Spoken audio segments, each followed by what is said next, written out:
The concept of audiovisual translation refers to the processes of linguistic and cultural mediation applied to products that simultaneously use the visual and auditory channels to convey content to the audience.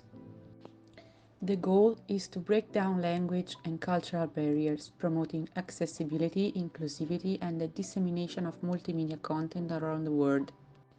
It proves to be especially useful when it comes to learning a new language and, more importantly, to giving access to valuable information throughout the world by translating documentaries, conferences, and interviews.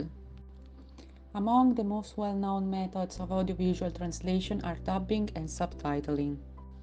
The choice of methodology depends on factors such as the characteristics of the product, the target audience, and distribution needs.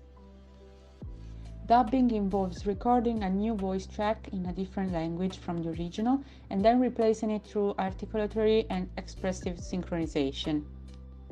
As a result, the internationality of the work is eliminated, as the final product only showcases the translated dialogue and does not retain any traces of the voices and expressions present in the original version.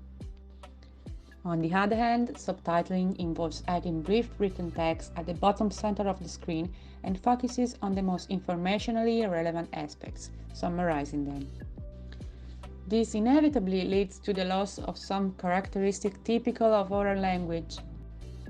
It's often referred to as transparent translation because it allows viewers to continuously compare the language rendition with the original audio, providing more access to the cultural nuances of the work and allowing for a more authentic viewing experience. The goal is to convey the full meaning of the lines to the audience using few characters and limited time, while respecting the tone, the register, the context, without overly diverting the viewer's attention from the on-screen action. The most well-known subtitles are interlingual ones, translated into a different language from the original and thus intended for a foreign audience. However, intralingual subtitles created in the same language as the original product are also necessary both to ensure accessibility to audiences with hearing disabilities and for educational purposes. Despite the many conventions and rules proposed in the audiovisual translation, preserving the artistic and communicative integrity of a multimedia product is not easy. Translators must strive to maintain humor, cultural nuances, wordplay, profanity, and the author's intention in order to offer the audience a faithful version of the work. For this reason, it's crucial to understand the difference between translation and adaptation. While translation focuses on accurately rendering the original message, adaptation aims to optimize the end-user experience, taking into account cultural and linguistic differences. Sometimes, however, translators may encounter an untranslatable term. In these cases, they should try to find alternative solutions that closely resemble the effect conveyed in the source language. This may involve the use of cultural or linguistic equivalents, creative adaptations, or the addition of explanatory notes to provide context to the audience.